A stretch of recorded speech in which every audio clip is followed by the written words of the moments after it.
Got a new thread started here. I'm going to start filling in some more of these little stitches here and then work my way back down in through here again. All right, so there's a twist and turn in the case, and the Floreses have now opened themselves up to having a search done at their property because of this civil lawsuit that they brought against the Smart family. I can't even believe they did that, but anyway. So investigators got a search warrant, and they proceeded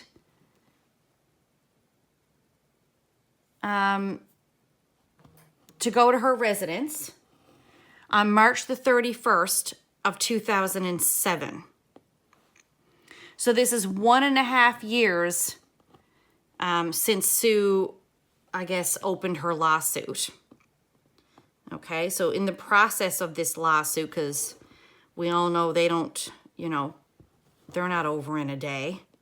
They tend to be long and drawn out. Well, in the process of that, about 1.5 years into it, the police show up with a search warrant. And they show up with ground-penetrating radar expert. So he combs the concrete on Sue's property because there's a lot of concrete, like large portions of her backyard have been filled in with concrete paving and concrete planters. Just, it's an odd amount of concrete in my opinion, but anyway. So they come in and they comb the concrete on Sue's property with the ground penetrating radar. And the expert says that he finds several anomalies. This led to a small portion of concrete being excavated, but there were no items found.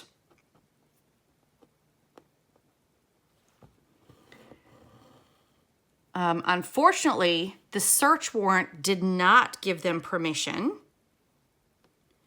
to dig up that 6x3 concrete planter that they previously had an interest in searching.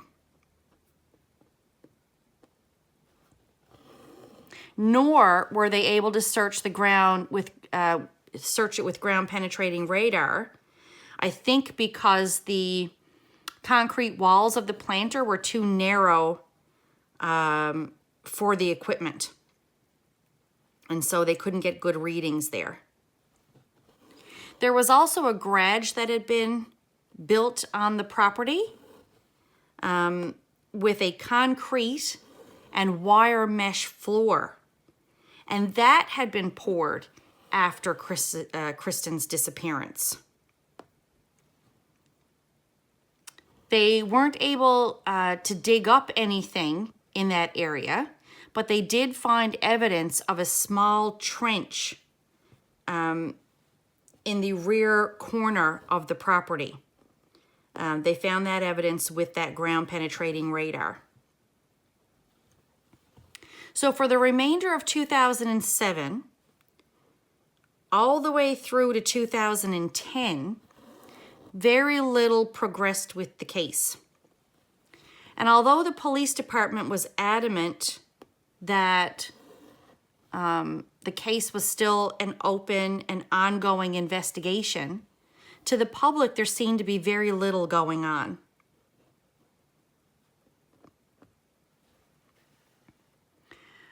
By 2011, Paul Flores, he was still getting on with his life, although he remained in trouble with the law. He had racked up several DUIs. There were rumors continuing regarding his predatory behavior towards women. But by now, he purchased a property, a house in San Pedro with the help of his parents. And so he moved in there because I believe for a period of time he was living with his sister as well. In 2012, Dennis Mann, his website called Son of Susan, that went offline. But he replaced it with a new website, which is diguptheyard.com. Some members of the public were feeling hopeless that, a resolution to Kristin's case would ever happen. And some private citizens, like Dennis Mann, they decided to take certain aspects of the case, I guess, into their own hands. They felt that, there was no reason that they couldn't also do their own sort of investigation. And they hoped that their involvement, like Dennis Mann's involvement, would bring about, viable leads for the actual investigators. On March 22nd of 2013, residents of the area received an independently published and produced newspaper in their mailboxes. The newspaper was the product of a man by the name of David Smallwood. He originally inquired about placing an ad in the local newspaper, asking for any leads in Kristin's case. And when he found out that it would cost $150 for just 4 lines of text, he decided instead that he would write a whole newspaper on his own and produce it,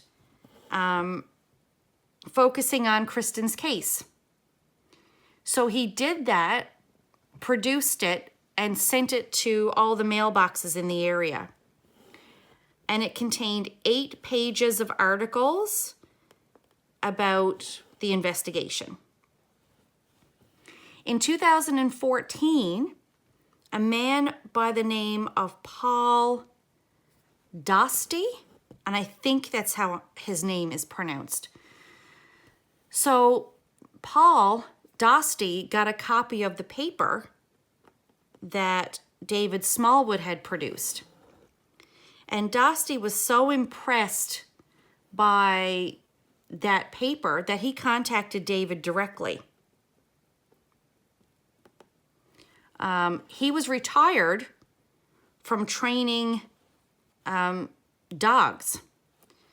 And he specifically trained dogs to find missing persons as well as cadaver dogs.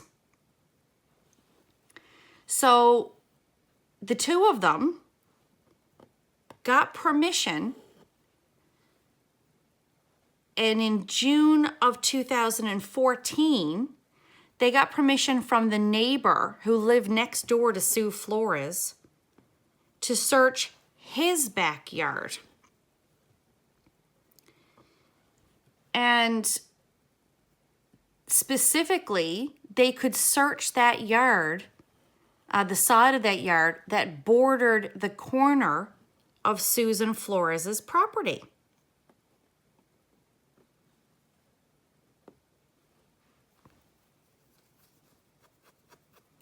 So this is June of 2014. We're now, what is that? 96 to 2014. So that's 18 years after Kristin's disappearance. So 18 years after her disappearance, these people, these members of the public, take it upon themselves to get permission from the next door neighbor to go into his property and search it, looking for clues that could, you know, bring up some leads, okay? So they go in and they search.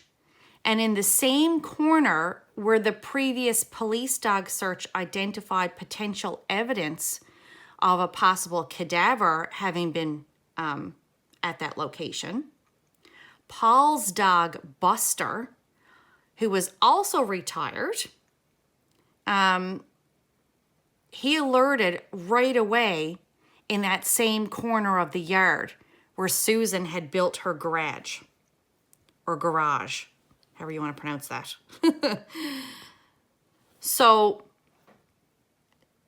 the area where the anomalies had been with the ground penetrating radar, where the previous cadaver dog for the police had alerted near where the earring had been found, that back corner of the yard that bordered the neighbor's yard, Paul Dotsy's retired cadaver dog alerted. So when Paul was then asked, you know, is it possible, could Buster have been alerting, let's say, to the scent of a deceased animal, something like that? Paul's explanation was no, he wouldn't do that, because he adamantly denied that could be the case, because scent dogs are trained to bypass the scent of dead or decomposing flesh that's not human. So when they train these dogs, they're trained specifically. Human decomposition has a very distinct chemical makeup. And it's that distinct chemical makeup that the dogs are trained to seek out and find. So they ignore other decomposing objects because it doesn't have that specific chemical makeup that human bodies have. So with an alert in the corner there, you know, that's next to where Sue has built this garage, they decide that we need a soil sample so we can get the soil sample tested. And a soil sample was taken from the neighbor's yard as near as possible to Susan's property. And they took it and they tested it. And when it was tested, it did test positive for a week. It was a weak positive, but a positive nonetheless, for a chemical makeup of human decomposition. Paul was able to do all of this unofficial investigating because that neighbor had granted permission for a search and gave permission as well for them to dig up and take a soil sample. They didn't have to go through the same hoops that the police would have gone through. You know, they never had to request a search warrant. So they were able to bypass that whole formal legality that the police have to adhere to.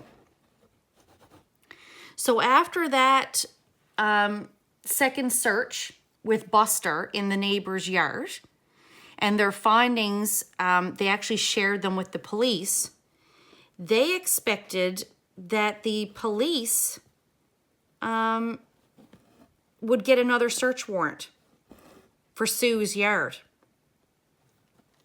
But that doesn't happen. The information gained during their independent search was deemed not viable because Buster was no longer certified as a cadaver canine. So, you know, why not do another search then of the neighbor's yard with their own certified cadaver dog? You know, if they didn't want to go through the trouble of getting a search warrant. Why not get another certified, a dog that still had its certification, and go search the neighbor's yard? Because the neighbor had already granted permission to Paul Dotsey to go in there. It's, you know, highly likely that neighbor would have allowed the police to search his yard. Anyway, I don't know. The police responded instead that David and Paul were actually interfering and damaging their case. That they weren't aware of what search warrants had previously covered and what information they had gotten from those searches. And they couldn't release that information because it was part of an ongoing investigation, and the outcome of the searches and the information was sealed by a judge. There's just so much going on with this case. Okay.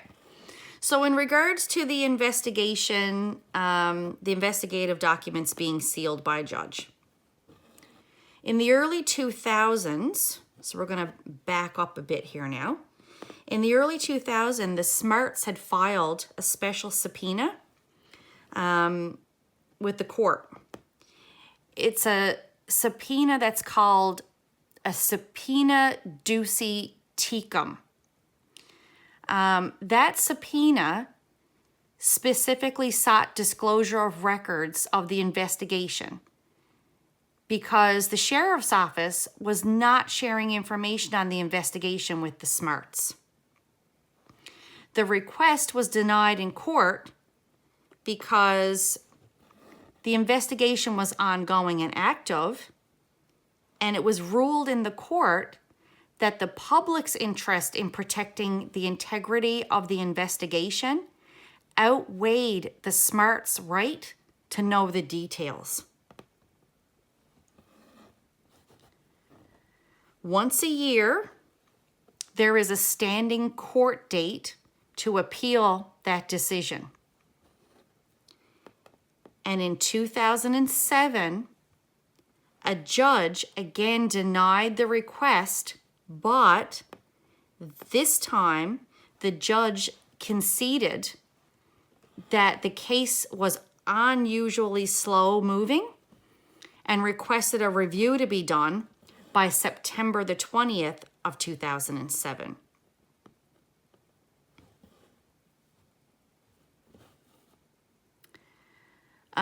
At the time, unless an unusual development occurred in the case,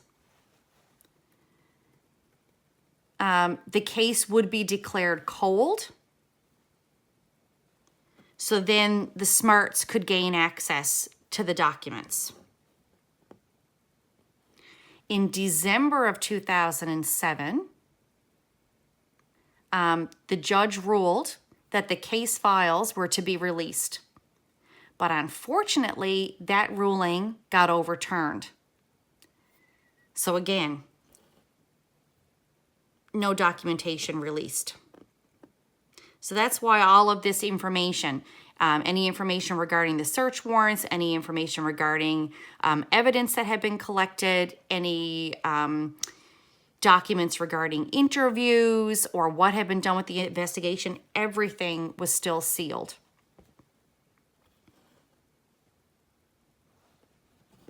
So with Paul Flores still the primary suspect of the investigation, there were several theories regarding what had happened to Kristin. One theory was that Kristin was killed and was buried at the site of the Cal Poly Performance Arts Center, which had been under construction at the time in 1996, And that location could have provided a place easily accessible to dispose of her body. And that would have been one of the reasons why the campus was searched with dogs looking for clues. Second theory was that Kristin's body was put into a dumpster outside of Santa Lucia Hall, which is the residence where Paul lived at the time. His room was on the ground floor and had a window facing the same side of the building as the dumpster. Unfortunately, the contents of that dumpster would have been collected on Saturday mornings. So her body could have been placed in the dumpster would have been collected later on Saturday morning, and then the contents of that dumpster were taken to the landfill. Another theory, there was a red shoe similar to what Kristin was believed to have been wearing on the 25th when she disappeared. There was a shoe found 2 years later, 2 years after her disappearance, in Wasna, which is a nearby town, and I don't know if I'm pronouncing that correctly. It was thought that Paul could have driven Kristin in his pickup truck to that area to dispose of her body. And of course, the last theory is the one that most people now believe to be the case, although, again, nothing proven. The last theory was that after he and Paul Flores and Kristin were left alone, he took her to his residence rather than taking her back to her dorm. And he attempted to sexually assault her, which is when he received that black eye and the scratches on his hands. And then he transported her body in his pickup truck to his father's house, Ruben Flores, where Ruben and Paul buried Kristin, hiding her body and, any incriminating evidence along with it.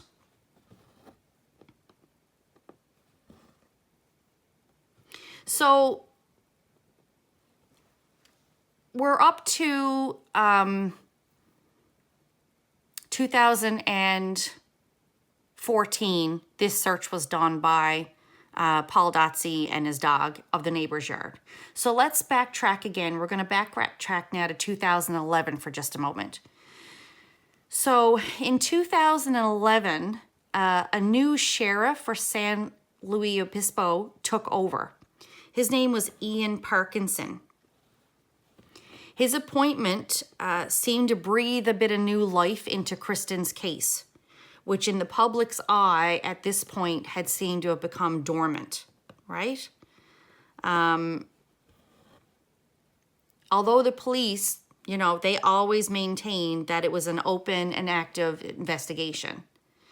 So if it was so active, according to the police, what action had actually been undertaken? Like, what had been done? Well, during Parkinson's era, I guess, in his first year of taking over as sheriff, he ordered a complete re-examination of all the physical evidence of the case. 37 items of evidence were sent to outside labs for examination, including items of clothing and personal effects. $62,000 was spent on evidence testing and investigative related expenses. All physical evidence was gathered together and was now housed at one central location. And Commander Nathan Paul became the lead investigator in 2014, and he stayed involved in the case even after a major change that took place in 2016. So probably the best decision during Parkinson's era was that by 2016, he approved and allotted a budget for a specific cold case detective to be hired, a cold case investigator. This led to the hiring in January of 2017 of Clint Cole. He became the lead investigator, and he was tasked with looking at Kristin's case right from the get-go, like right from page 1. Clint had a reputation that preceded him of dogged determination, and he had previously solved a 41-year-old double rape and murder case. So Clint reviewed the evidence, and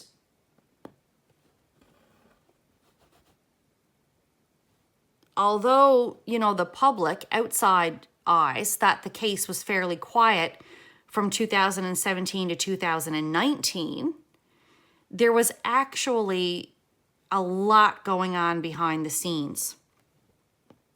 Most cold cases that eventually get solved, it comes down to new tests on pre-existing physical evidence. But Kristin's case had an overwhelming amount of circumstantial evidence and very little physical evidence. That was until Parkinson became sheriff and Clint Cole was hired as the lead investigator. So, 18 search warrants were requested and granted during Parkinson's time. And these search warrants were for 9 separate locations. And canine units were used in 3 of those searches. 91 new individual interviews were conducted with people possibly associated to the case or who could have knowledge about the case. 364 supplemental reports were written and added to the case files. And 140 new pieces of new evidence had been collected after the initial investigation in 1996. And although there was no specifics released, it appears the police also recovered one of Flores's pickup trucks that was used during the time Kristin disappeared. So, do you remember that wrongful death suit that the Smarts brought against the Floreses in late 1996? Like in November of that year after Kristin disappeared? Well, Paul's father, Reuben, was deposed on the same day as Paul, November the 14th of 1997. Now, during Reuben's deposition, he changed his story multiple times regarding a white Nissan pickup as well as a white Ranger pickup that the family owned the previous year. Reuben was asked about a bed liner in the Nissan pickup being changed after May of 96. And Reuben denied purchasing a new bed liner. But police apparently had a witness stating that Reuben had indeed purchased a new bed liner for that truck. The truck, unfortunately, was no longer in the Flores' possession by the time Reuben was deposed in 97. And it hadn't been searched. So a reward of $75,000 was offered to the public with any evidence leading to the resolution of the case. And a private citizen also offered a reward of $100,000 for the return of Kristin Smart's body. So all of this leads us up to current day events, okay? So Clint Cole takes over the investigation from 2017 when he's hired. And events that, given the slow nature of the case so far, starts the ball rolling a lot faster. So now we're getting down to the nitty gritty. We're down to just a couple of years. So in September of 2019, a musician by the name of Chris Lambert, he created an 8-episode podcast series on the disappearance of Kristin Smart. It's entitled Your Own Backyard. And if you have an interest in podcasts at all, you should take the time to listen to that series. It's remarkably well put together, with interviews and an astounding amount of information. So the podcast gains traction, and public knowledge and interest in Kristin's case is once again reinvigorated 23 years after she goes missing. Several new witnesses come forward and were interviewed, and this then led to detectives securing a court order to intercept and monitor Paul Flores's cell phone and text messages. So that's in 2019. So that's a major development in the case right there. In January of 2020, a large billboard that stood alongside the highway with Kristin's photo and information about her case, it got replaced. An article in a local newspaper ran on January the 18th of 2020, stating that Denise Smart had recently been contacted by the FBI and that they were telling her to be ready. Now, be ready for what? I don't know, but apparently the FBI had contacted her. So a week later, or almost 10 days later, January the 27th of 2020, the sheriff's office confirms that it is actually holding 2 trucks in evidence that had previously belonged to the Flores family in 1996. They had tracked down both of these vehicles through one of their many search warrants and their investigations, and they were now having the vehicles tested and searched. And they believe with today's DNA testing that this would certainly provide some welcome developments in the case. So that's in January of 2020. A week later, on February the 5th of 2020, another search warrant is served on Sue Flores's home. Reuben Flores's home is also searched, as well as Paul's residence, his current residence, in San Pedro. And a 4th residence in Washington State was also searched. And I think that might be Paul's sister's residence because he stayed with her for a period of time.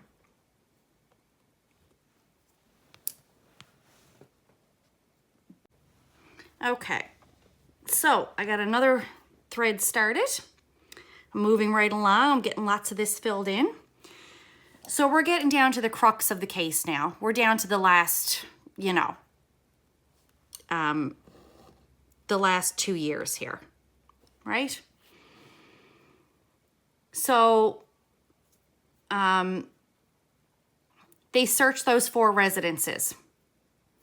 Also in February, a second billboard is erected for Kristin by a private citizen. In April the 22nd of 2020, yet another search warrant is granted for police to research Paul Flores's San Pedro home. But this time, the warrant is for a search for very specific items of evidence. Boxes of digital devices are removed from the home, right? Computers, cell phones, tablets, laptops, that sort of thing. I can't imagine what the Smart family have been through, right? All of these years going by with so many unanswered questions, doing interview after interview, all the time repeating that they're not giving up hope and that one day they would have their answers and that this would all be resolved. Well, that day might finally be nearing closer and closer. So April of 2020, they do this extra search of Paul's home. Months pass, right? We have pandemic on the go, okay? The pandemic happens. And then February the 11th of 2021, this year, Paul Flores was arrested on suspicion of being a felon in possession of a firearm. March 15th, a search warrant is then served on Ruben's home. And at that time, police seized a Volkswagen vehicle.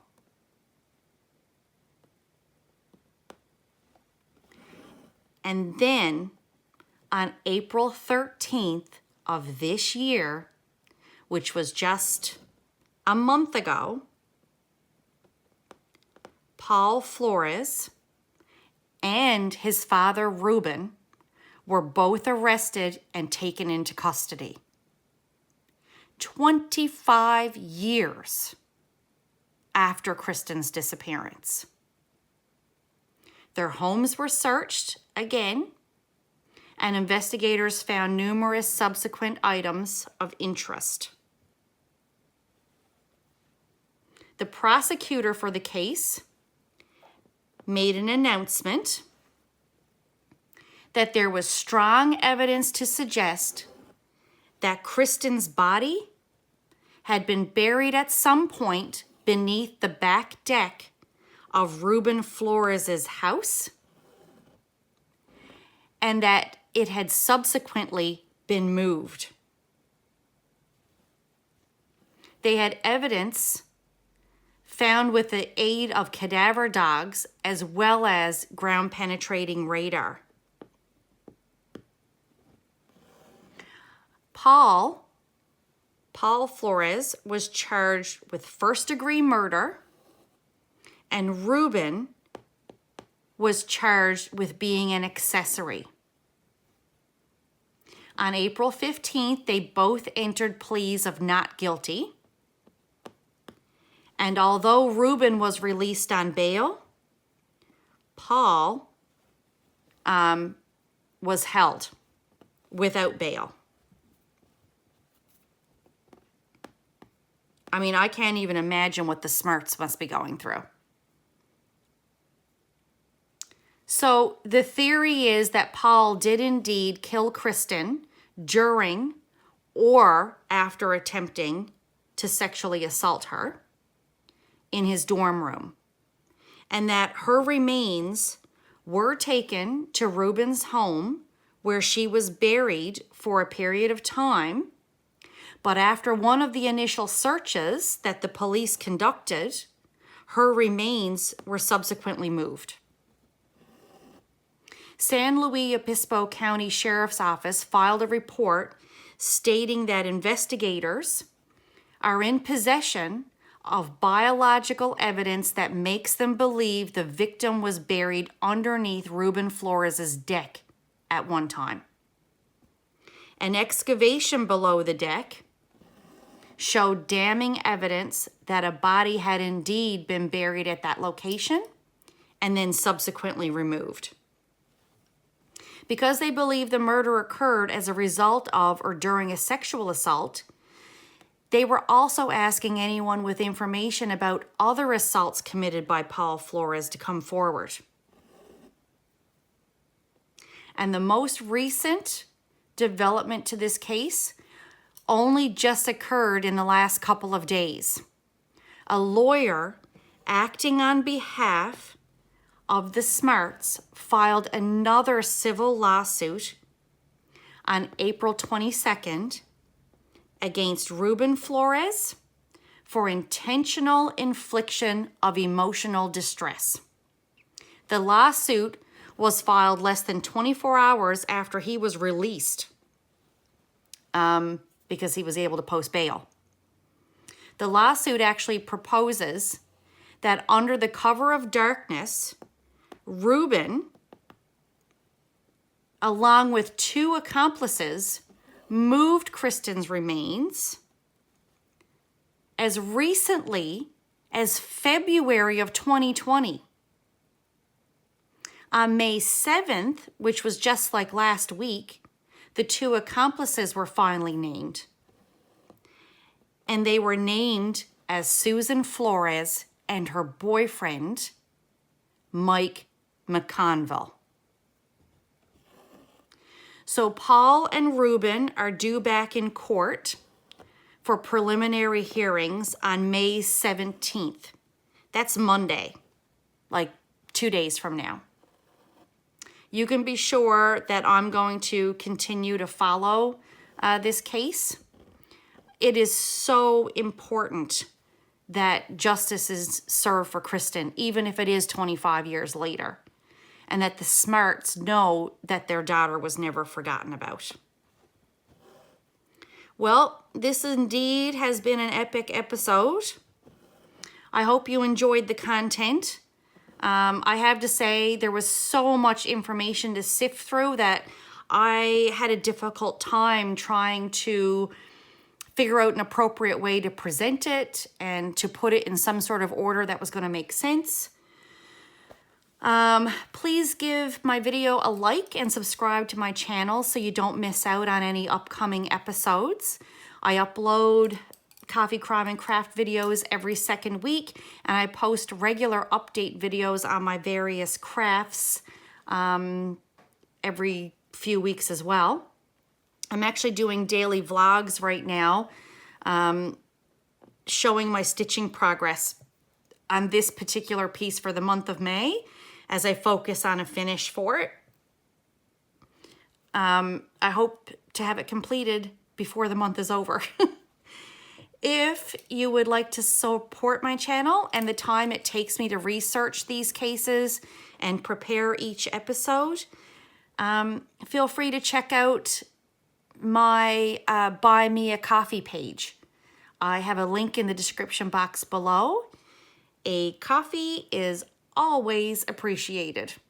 Anyway, until next time, guys, stay safe and enjoy your crafting. And, you know, leave comments for me below. I love to interact with people on these cases.